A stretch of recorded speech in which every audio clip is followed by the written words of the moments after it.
Hey, welcome back. In our last video, I talked about the primary task of parenting, that we're in it to deparent. As our children grow in stature, we also want them to grow in character, and that the primary role of the parent is to shape character. Of course, we do this role inside of the environment of unconditional love, but our greatest job as parents is shaping character. Now, in shaping character, we have some tools that are available to us. I've built 2 houses as an adult. I was what was called the general contractor, and I did a lot of the work myself. But there were certain jobs that I just didn't have the expertise or the tools in order to complete. And I quickly realized that sometimes what I was paying a subcontractor for was less their expertise and more the fact that they had invested in the tools. I could dig a trench if I had a backhoe, but I didn't. And I could lay block if I had a mixer, but I didn't. These tools made the process go, and without them, the job was either incredibly difficult or it was actually impossible. In parenting, I'd like to identify 3 tools that, when used well, when we understand their power and are consistent in the way that we use them, there are no greater tools in shaping character. The 3 biggest tools that we use to shape character are boundaries, habits, and discipline. Now, boundaries are simply healthy limits.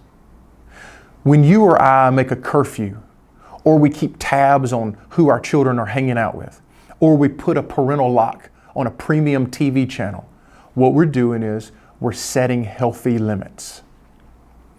These boundaries are like the guardrails for their behavior and their thought life. I don't want to make every decision for my kids. It's very important that I empower them to make their own choices. However, unlimited options can be very unhealthy too. So what I do is I set boundaries. These are the healthy limits that I place upon their choices. They don't have unlimited choices, but they have choices within these boundaries. I enjoy watching my kids in extracurricular activities. I don't care what they choose. They can play baseball or softball. They can be in the band. They can play volleyball. They can do dance or theater or whatever. But I do have one rule, and that rule is that we only do one extracurricular activity per kid at a time. I've empowered them to make the choice, but I've kept our family values in a healthy place by not allowing us to run ragged all over town, chasing hobbies that we could never have the ability to be fully invested in. Now, inside of those hobbies, I also guard church time. I believe that what I give my time to as a family is part of what shapes my children's lives. So our hobbies don't have permission to take my kids out of church. I believe with all of my heart that the church is the hope of the world, not a sport and not a band or not any other extracurricular activity.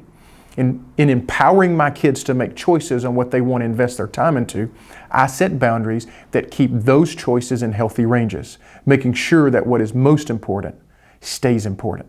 And that's what boundaries are. They're healthy limits on activity and behavior. Now, discovering the healthy limits of our kids' choices is hard work, and that's what I hope that I get to help you do. Now, the next tool that we have after boundaries, which are healthy limits, the next tool at your disposal, whether you realize it or not, is habits. Now, don't just think about habits as the once-a-day chores like brushing teeth or making a bed, but also think about them as the routines and the consistent messages that you communicate that shape your child. For instance, my family tries to eat 4 to 5 meals per week together, several nights and always Sunday afternoon.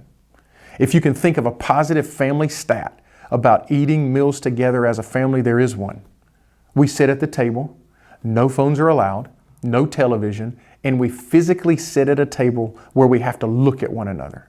We talk, we share stories and highlights of the day, and we eat.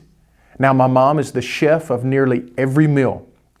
And when they talk about mama's cooking, that's exactly who they're talking about. Now, I'm not a very nostalgic person, but I did tell my mom, the only thing that I want you to leave me when it's time is your cornbread cast iron skillet. It's about 100 years old and has never been washed. Now that's a routine that shapes sitting at the table over and over and over. Some of you, when you were growing up and you were eating at the table, your parents said to you things like, you need to finish your plate. Or some of you, your parents might have said, when you're full, you can stop. Both of those seemingly small, repeated communications also shape. Now, there are habits, which are healthy routines, and there are also consistent messages that you communicate that shape your child.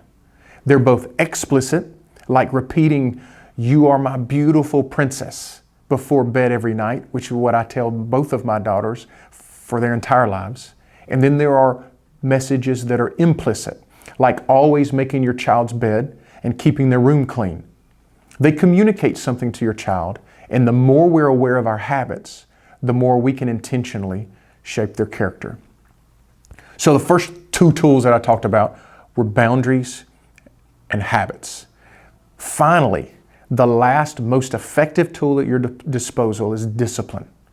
Now, George MacDonald said that God corrects. He does not merely punish. So simply punishing is a failed form of correction. It's not constructive. And remember what we're tasked to do, to construct character, to shape character. Too often I've found that when one of my children disobey a rule, they break a boundary, that what I do is I take it personally. I get angry, not because they're hurting their character, and not because I'm sad at the direction that particular path will lead, but instead, sometimes it's because my authority was called into question by their rebellion. Again, I don't think this can be overstated. My job is to shape character, and one of the tools that's been given to me is discipline. However, I don't have to use it. If habit forming works better, use it. If boundary making works better, use it. I'm not compelled to use discipline by the morality police. It's simply a tool. Now, with that being said, it's an important tool and it works. When it's used inappropriately, I can come off as a bully, as someone that my child is scared to confide in, and I can bolster a belief that I'm the authority and my child is the subservient. I make the rules and he follows them. I'll say things like, well, as long as you're under my roof, or I don't have to have an explanation. You just need to do it because I said so. And discipline becomes unconstructive punishment. So think of discipline as healthy consequences. Punishment should never be only punitive, but another way to achieve our task of shaping character. If we can keep our egos in check, discipline is a great tool. Along with the boundaries and habits and the knowledge of how to use each, we have everything that we need to shape character and to shape it well, which is the highest role that you have as a parent. Inside of unconditional loving relationship, these three tools, boundaries, which are healthy limits, habits, which are healthy routines, and discipline, which is healthy consequences, they hold the power to shape your young person. I know you have a great dream of who you want your son or your daughter to be, and that's what we're going after. This is the structure, boundaries, habits, and discipline, that the following videos are going to take. What I'll do is I'm going to take a common experience that parents are facing in the preteen and the teen years, such as dating or using social media, which are enormous opportunities toward an invitation to shaping character. First, what I'll do is I'll lead you in some thoughts as you think through this invitation. You are inviting your child into a maturity and eventually into adulthood. In this invitation, what part of their character can you shape regarding that particular experience? Secondly, we'll discuss boundary, habit, and discipline considerations. How do I use my three primary tools to shape the character of my child in this particular invitation? Too often, parenting moments happen to us before we get a chance to intentionally address them. Now, here are several of the topics that I have plans to record. But if there's one that you wish someone would share with you, just leave them in the comments section, or you can send me an email. So, what are some of the arenas that we are to progressively give kids an invitation toward character? So I'll have videos like dating, We'll do some on screen time and cell phones. Do you know that a recent study says that technology is the #1 reason why parents believe raising kids today is more complicated than in the past? I'll do a video on social media, and I'll do one on entertainment consumption, which is how much and what we're watching and listening to. I'm going to invite in some friends and some guests as we do some on makeup. What about getting a job, doing devotions, having friendships, having curfew, and even driving? The point of this is not to follow these guidelines exactly as I lay them out, but for you and your spouse or your other guardian to think through what it is that you're teaching with these important milestones in your child's life. How will you use these moments as invitations to character?